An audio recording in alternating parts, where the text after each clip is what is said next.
عثمان بن طلحہ نے آگے سے ایک تلخ بات کہی. اس نے کہا کہ اگر آپ کی جگہ نعوذ باللہ قریش کا کوئی بچہ بھی آ جائے تو میں اس کو چابی دے دوں گا، آپ کو بیت اللہ کی چابی نہیں دوں گا. سنو میرے پیارے پیغمبر علیہ الصلوۃ والسلام نے کیا کہا. یہ نہیں کہا کہ ہماری پرانی جان پہچان ہے، یہ نہیں کہا کہ ہم ایک محلے میں رہنے والے، یہ نہیں کہا کہ برادری ایک ہے، یہ نہیں کہا کہ وطن ایک ہے، بلکہ بڑی استقامت کے ساتھ محمد رسول اللہ صلی اللہ علیہ وسلم نے اپنے سیدھے ہاتھ سے عثمان بن طلحہ کے کندھے پر ایک تھپکی ماری اور فرمایا ابن طلحہ ایک وقت آئے گا کہ یہ چابی ہم تجھ سے واپس لے لیں گے انشاءاللہ.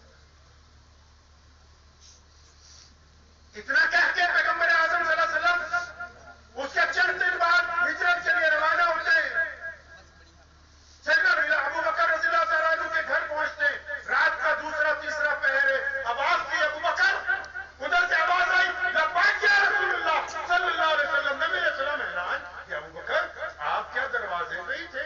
فرمایا جی یا رسول اللہ، آپ نے جن چند ہفتوں پہلے جو مجھے ایک رات یہ کہا تھا کہ ابو بکر تیار رہنا، کسی بھی وقت سفر پہ جایا جا سکتا ہے، تو رسول اللہ صلی اللہ علیہ وسلم اس دن سے تو ابو بکر کوئی ایک رات بھی گزری کے بستر پہ گیا ہو، ساری رات دروازے کے پیچھے کھڑا رہتا ہے کہ کب نبی علیہ السلام.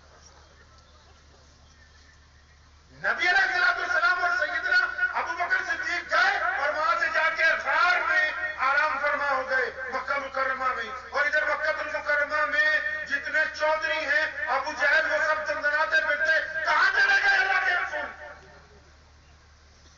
تلاش کرنے کے لیے چاروں طرف انہوں نے اپنے آدمی لگا دیے تو لیکن کئی دن تک جب پتہ نہیں چلا تو ایک مخبر نے ابو جہل کو جا کے یہ کہا کہ یہ تو پتہ نہیں لگ پا رہا ہے کہ نبی علیہ الصلوۃ والسلام کہاں ہیں، ابو بکر کہاں ہیں.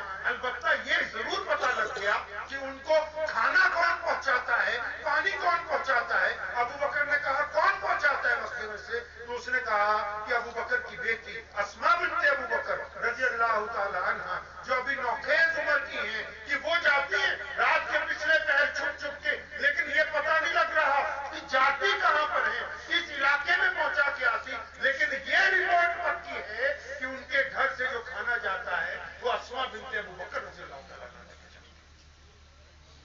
اب جب ابو جہل کو یہ بات پتہ لگی وہ اپنے ساتھیوں کے سمیت سیدھا سیدنا ابو بکر صدیق رضی اللہ عنہ کے گھر پہنچا. حضرت ابو بکر صدیق کا گھر کہاں ہے؟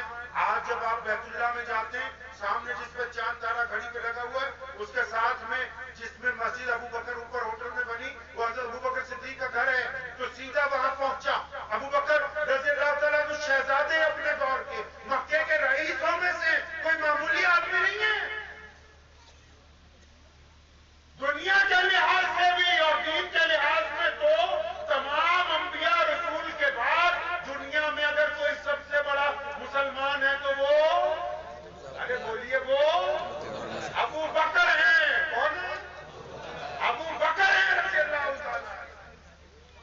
پیارے پیغمبر علیہ الصلوۃ والسلام نے 1,24,000 صحابہ کی موجودگی میں اپنی زندگی میں اپنی حیات میں اپنے سامنے اپنے مصلے پر اپنی مسجد میں اگر کسی کو مصلی امامت پر نماز پڑھانے کے لیے کھڑا کیا تو وہ ابو بکر. اب اس کو پتہ لگ گیا کہ اسماء بنت ابو بکر ہیں تو ابو جہل سیدھا ابو بکر صدیق رضی اللہ عنہ کے گھر پہنچا. دروازہ کھٹکھٹایا تو اتفاق سے اسماء بنت ابو بکر رضی اللہ تعالیٰ عنہ نے دروازہ. اب جیسے ابو جہل نے دیکھا پہچانتا تو تھا ہی، اس نے وہیں پہ ان کو مارنا شروع کیا. بتاؤ کہاں ہے محمد رسول اللہ، تمہارے ابا کہاں ہیں؟ اب مار رہا ہے تو اسماء بنت ابو بکر کیونکہ محمد رسول اللہ صلی اللہ علیہ وسلم کی صحابیاں ہیں. سنو مسلمانوں دل پہ ہاتھ کے فرماتی ہیں کہ مجھ سے ابو جہل نے کہا کہ یہ بتاؤ کہ کہاں ہے تمہارے ابا.